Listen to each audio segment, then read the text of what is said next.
Namaste. Hello, everyone. Welcome to the class. So today we're going to talk about the tree of yoga. This is a metaphor to understand some particular aspects that all the traditions will share, right? In the first class of the yoga chronology, we take a look in different moments of the eras, right? Different behaviors and philosophies approach will influence the codifications and different methodologies of yoga, right?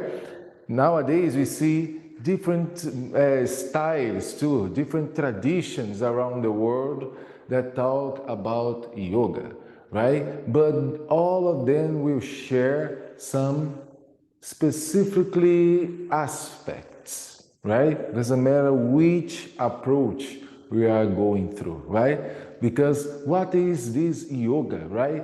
This word usually are translated as union, unity, union, right? With the self and the divine, right? A transcendental spiritual experience of the self, right? And this has many different ways of approach, many different ways to describe it, right?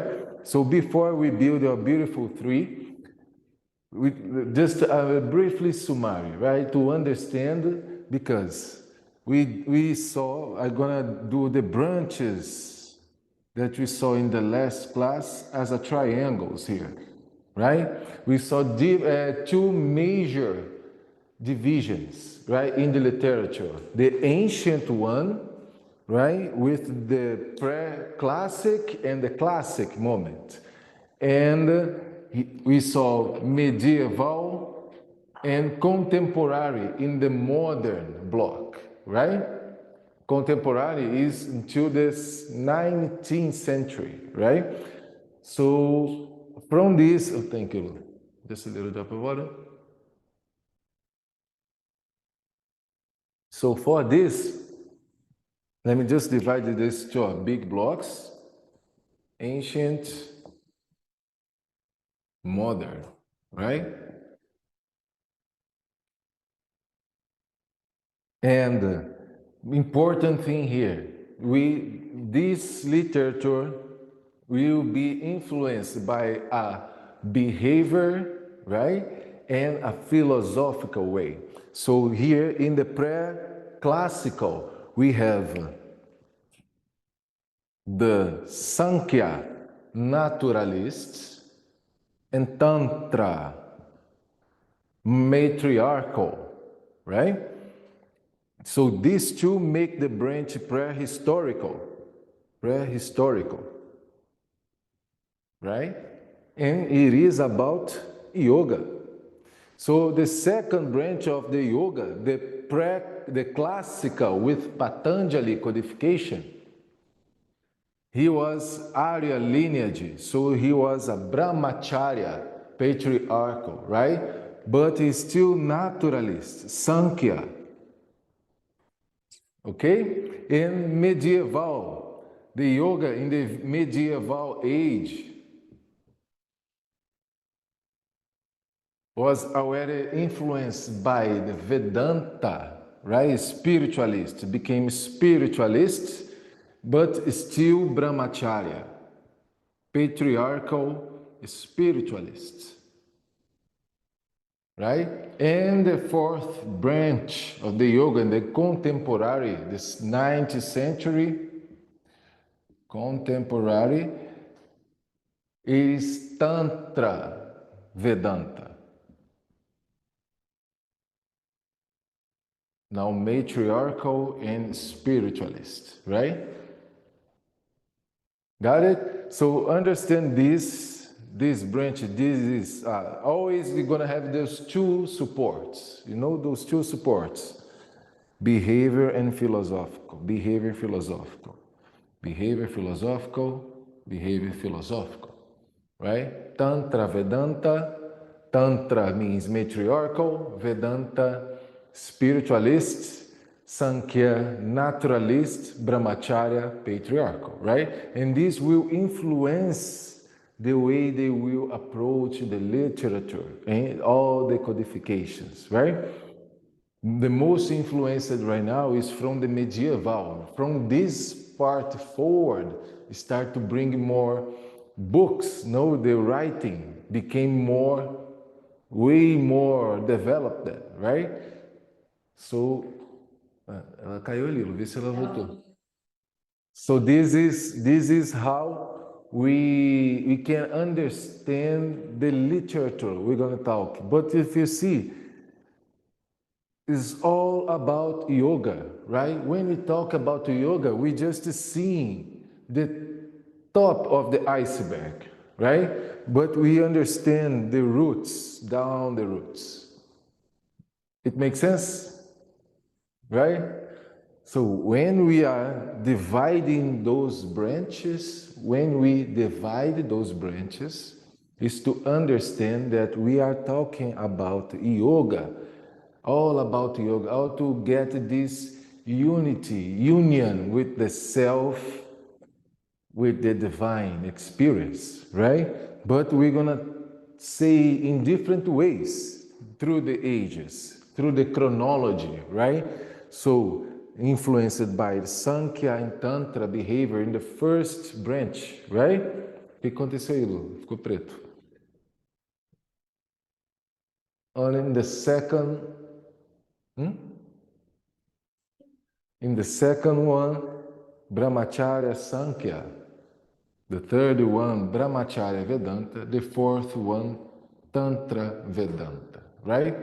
So we're going to use a metaphor from the Master De Rose to understand the roots of this tradition, the roots of the ancient practice of yoga, right? With the Sankhya Tantra influence, right? And we're going to build the metaphor of the tree of yoga.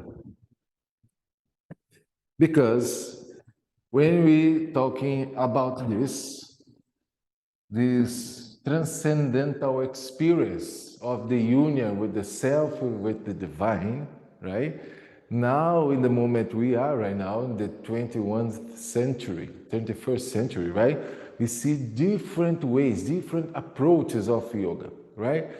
So to understand that, and most of the people gets confused, you know, when start to read different books, different approaches, different modalities, how to understand the DNA of that spiritual, philosophical practice of life, right?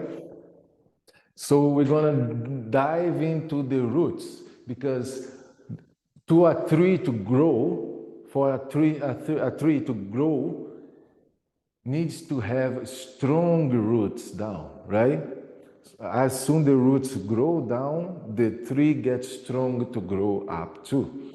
So when we touch up on those philosophies, and that knowledge is like a growing our roots, and we try to grow deep into the first approach, first behave and philosophical aspect of this practice with Sankhya Tantra. That is, the Master De Rose said, this is a magical word because it is a short name for a big terminology called Dakshinachara Tantrika Nirishwara Sankhya. Don't worry, you don't need to memorize. I'm going to write it down with you, okay? Dakshinachara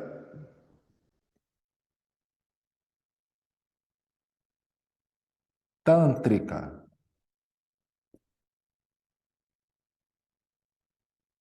And Ethan here, dots. Nirishwara Sankhya.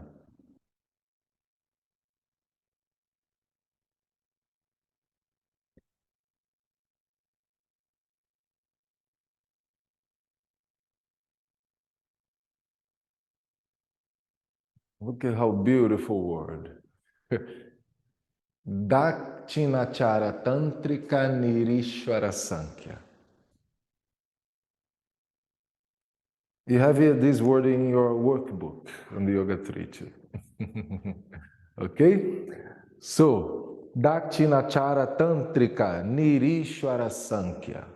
The big word of these deep roots of the yoga philosophy, based in the pre-classical yoga, right?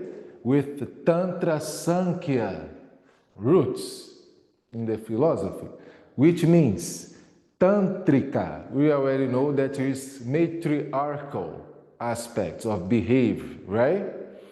So Tantrika, Dakshinachara.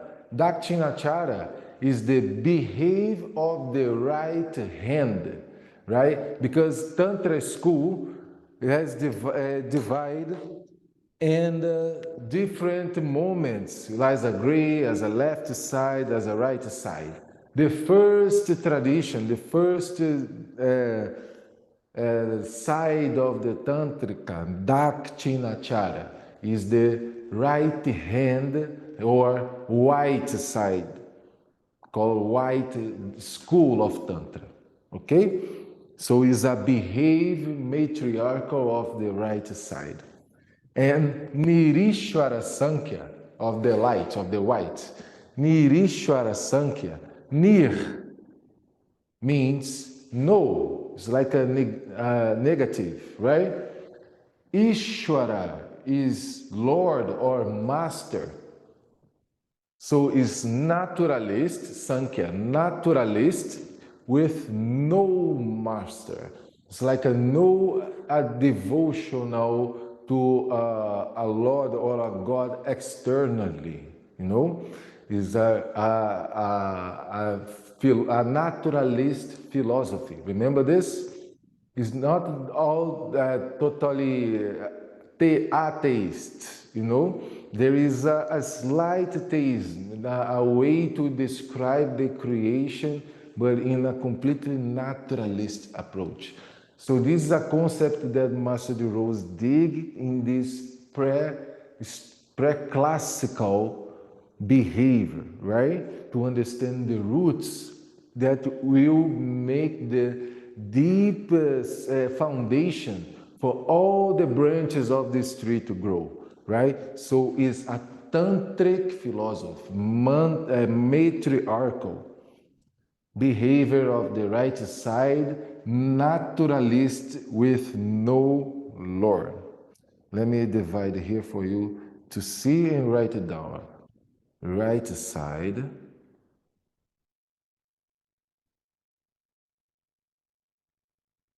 behavior, matriarchal. No master, naturalist. There is a different ways for you to look at this and translate it, right? And it's not a specific tradition of yoga, if you're going to look around, right? This is a concept to understand those principal nutrients of these roots, right? Because once we get these roots, you're going to go as our three, right? The three of yoga.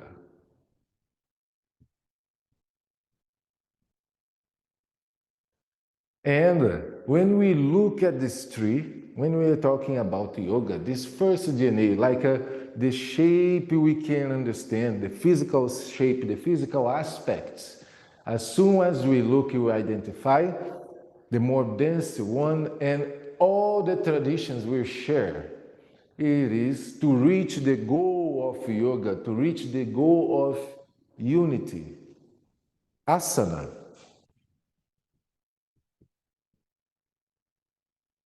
Asana.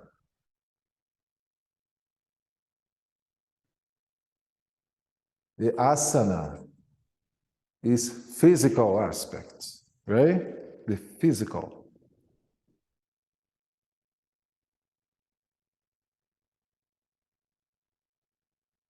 Which means now all the beautiful postures we have too. And we're going to see that different traditions, different methodologies around the ages, around the chronology. Some of them we're going to target in the physical aspect to reach the unity with all, right? But all the other aspects, we're going to integrate it with this too, right? The physical is to bring balance and harmony for the physical reality, right? This can be target or no, but as soon as we are in the DNA, we get this approach too, right? And different ways to approach it according with traditions and methodologies, since like very influenced by the medieval aspect, the medieval approach with the Hatha Yoga, for example, right? And a combination of those elements of this tree too, right? Because as soon as we get the physical approach, as soon as we understand to the balance and harmony of the elements of the nature, right? The nature, the Sankhya aspect, right? Bring this all involved the nature in the harmony of Prakti, right?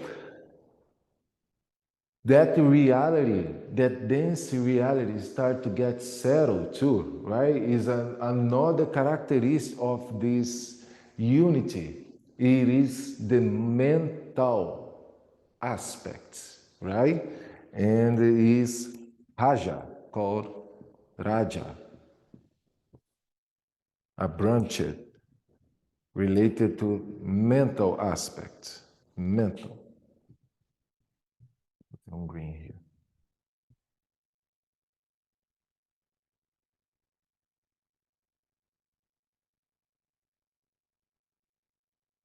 Raja means king, and the mind is a king in this reality too, right? So it is related to some aspects of the mind, like introspection, right? Concentration, also the meditation. This is a approach suggested by Patanjali in his codification with the Yoga Sutras. We're going to tap deep into it in our next class, right? To understand this beautiful science of bring that balance for the experience through the approach of the mind with the concentration, the introspection, concentration, to developing the meditative state and contemplate the highest consciousness, that integration of the self and the totality, right? So that awareness, this is settled too. But this is what we want to bring with this concept of this metaphor of the tree. Because some of them, like Patanjali, for example, will focus on the mind aspects, right? For example, will suggest a practice of concentration. But before it, you need to get the asana, like a firm and comfortable. It doesn't have a description too much of how, like a range of practice, of physical practice as we have right now, right? Described basically to be sit. But it's already a physical condition just to sit and meditate, right? So sometimes you will approach one of these interests, but you get it all as the DNA. Make sense? So it gets more settled from the physical aspect to the mental aspects. So we reach also an branch, an aspect of devotion, bhakti, devotional.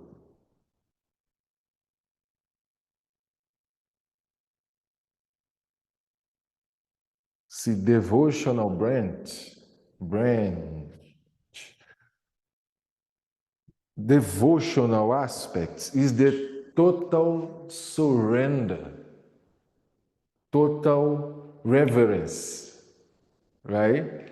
For this experience as a human. Ela caiu, acho. So this devotional aspect, right? Depending of, it's important to reflect, for example, depending of the influence, depending of the moment, and those behavior and philosophical aspects that will influence the codification, the methodology, or the tradition. You're going to see a devotional, for example, more spiritualist approach, right? For the goddess and with ceremonies and rituals, but also a reverence for nature, for your own nature, right? And to practice your sadhanas, to practice your asana in the physical aspect is already a devotional action, right? And this is the next branch, karma.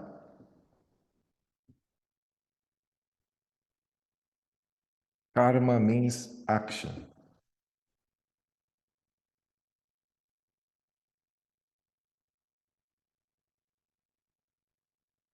So devotional can be to an action to dedicate,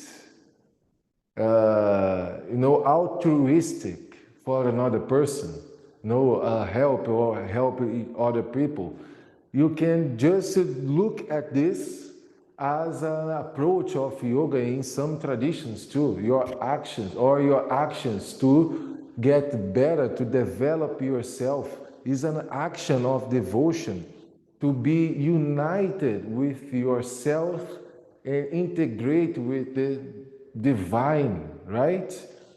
So all of those aspects, we're going to see different shapes, different methodologies, different approaches to reach the goal, right? But as a tree, when you grow different fruits here, the DNA will be the same, right? They will be slightly different, the taste sometimes depending of the season, depending of the place it grows, right? But an apple is an apple, right? Different types of apple, but it's an apple. The DNA, the taste, the information we get with the goal will be the same direction, right? And I mean for sure, serious traditions, serious methodologies, dedicated masters and teachers that grow this tree, nourish this tree through the ages of our chronology, right? So physical aspect with asanas, mental aspect, raja, devotional aspect, bhakti, action, karma, right? They are aspects, foundations, branches from this tree that has a deep root in the pre-classical Dakshinachara Tantrika Nirishwara Sankhya, right? And with all of this, right, with all of the experience you carry with a physical approach, mental, devotional, action, and doesn't matter, sometimes you will be focused, target in just one of those branches, but they all are gonna came together in a certain way. No, they all contain the same information there. You're gonna see this in different books. Sometimes you're gonna look at one book, and, oh, this is completely different than the opposite, right? They look like they say completely opposite things, right? And that's why are different perspectives to look at the same thing. The Hinduism is like this, like the darshanas, right? They have 6 different ways to look at the Vedas, to interpret the Vedas. And each one of those has different sub-traditions that has your own path, right? But they base in the same foundations.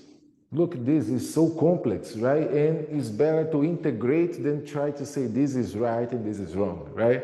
That's why this is not for you to write down on the rock, is to understand the concept and be able to extract the beautiful juice of this sacred ancient tree.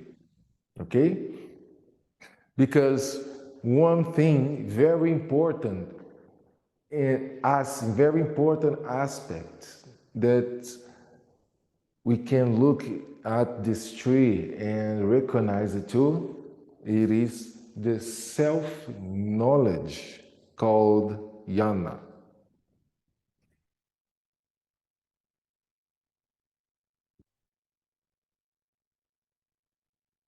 It's a teaching process with the self-knowledge.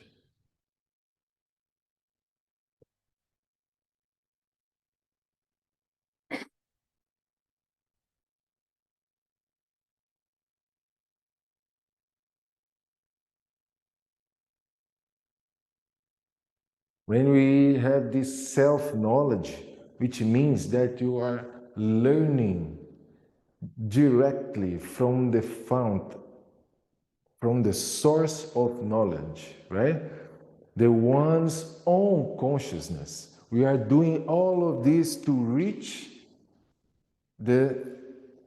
our self-consciousness, right? And this is the source, is connected with the source that all knowledge is, right? There is an ancient phrase too, very inspired. Know yourself and you know all the mysteries of the universe, right? This is a translation I did by my direct translation from Portuguese, but makes sense, right? Once you start to look and to process this information around yoga, we start to learn direct from the source that is our own higher consciousness, right? This is the goal, the path to reach the goal of unity. Okay, makes sense? And with this, one important aspect too, it is the dissolution of the self. We understand the self-knowledge too, but all the attachment of the ego. So dissolution of the personality, Layá.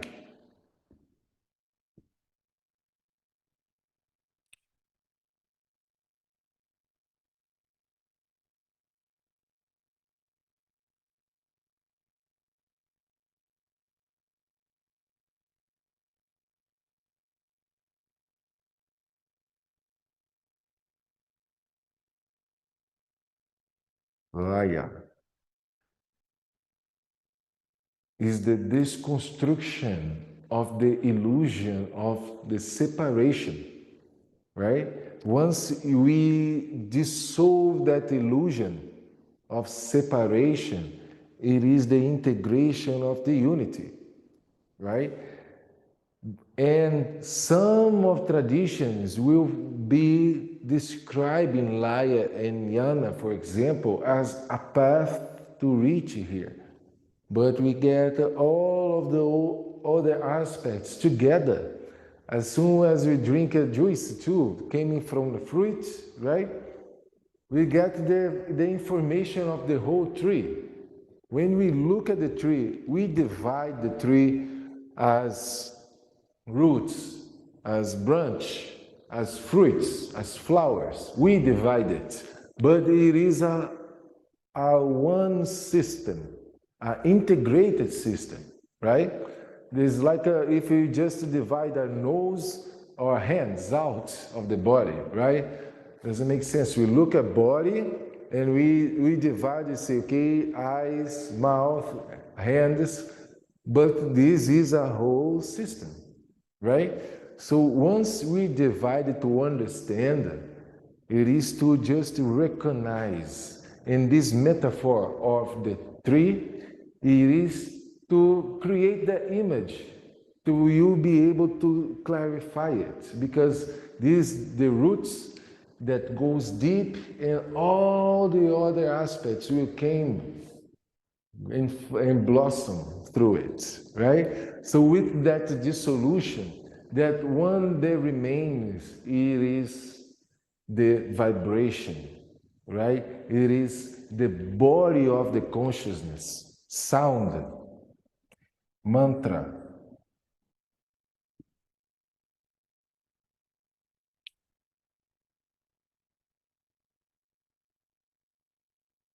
sound.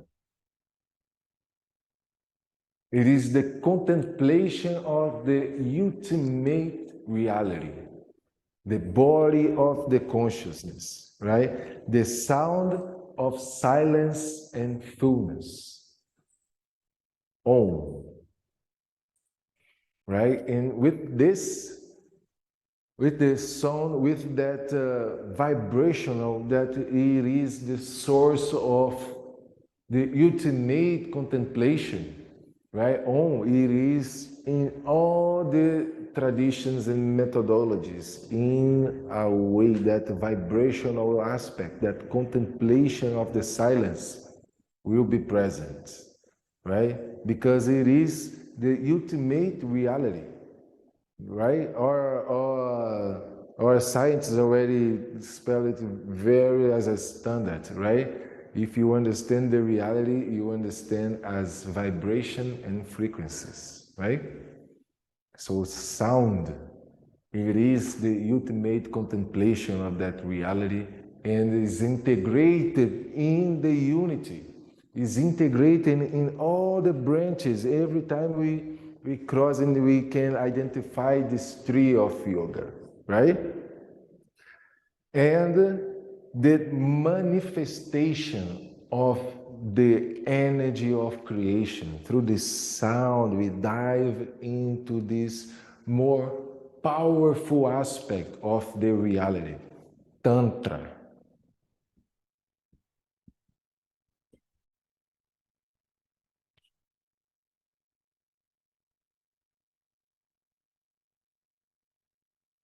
Power.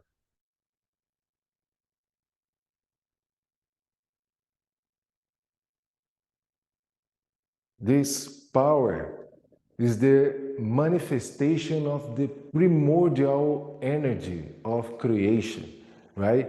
Every time we talk about this power, it's not that we're going to start to fly or crossing walls or become invisible, right? It's not that the goal of unity, that integration of the divine, no, is completely fulfilled with the manifestation of the primordial energy of creation. Philosophical and deep, right? And this is a path to reach the unity too. Some traditions, some tantric traditions, you use tantra in different rituals and ways to reach the unity with the divine, right? For example, Hatha Yoga, it is completely based on to bring balance and access the creative power, not only sexual, like most of the people say, look nowadays when you talk about Tantra. There's nothing related to it. Our sexuality is a powerful tool to our creativity too, for sure, and gives our life here is so powerful, is so sacred, right? Not needs to be banal, like nowadays we can see, right? That's why it's important to understand that this is the power, is a powerful integration, the manifesting the creativity in that reality, right? And this is a tool, a branch to integrate in union the self with the divine, right? So power came with responsibilities too. This is very important to understand. And this is deep into the roots of all traditions, of all methodologies we see and influence our approach nowadays too, right? So this is a metaphor to explain those aspects that the traditions will share, all the methodologies will share. Since you have your foundations in a Sankhya, Tantrika behavior that is influenced by the pre-classical moments, right? These characteristics, this DNA will grow the tree of unity through the years, through the chronology, and we will be able to recognize some aspects of this tree. Physical aspects, asana, mental aspects, raja, devotional with bhakti, action, karma, self-knowledge, jnana, dissolution of the illusion of the ego, layá, sound, vibration, mantra, and power, creative energy, tantra. Okay? These are characteristics, informations contained in this, inside of this tree of the unity with the divine, right? Different traditions will approach more in one aspect or order or a combination, but they all will be together. Like when you look at a tree, depending on the season, depending on the place, if there is shadow or not, you're going to see more fruit is here, close to you. Another master is going to grab another fruit from there, right? We have different perspectives to look at the same tree. We grab juice from different positions, right? But the juice will taste the same. No, we're gonna be nurtured with the same nutrients, right? We will be diving into this process, this experience of unity, right? So it's not about to say who is right or who is wrong. Is to see which path you're going, which fruit is more available and makes sense for you to rest on this beautiful shadow, this beautiful breeze, and enjoy the unity with the creative energy, right? Many ways to talk about this, many ways to describe, many paths to go. Right? It's not to write in the stone what I mean. It's to bring for you a bigger approach using this beautiful metaphor to you to picture what we're talking about, how we can identify those aspects in different traditions. Now, when you start to look into research by yourself, reading books, reading those old texts, and get in contact with different methodologies, right? We will be able to recognize those aspects, those sources, right? To understand and be able to enjoy the knowledge shared, right? Don't get confused and just see the top of the iceberg, right? You can dive safe and enjoyful, okay? And don't forget the yoga practice is like a tree too, right? You need to nourish the roots, nourishing the roots, and it gets strong for you to grow, and blossom your beautiful flowers, this flower of life. I hope you enjoy this class. If you have any questions, please write it down here or in the group. Okay? It will be a pleasure to be with you in this path. See you soon. Namaste.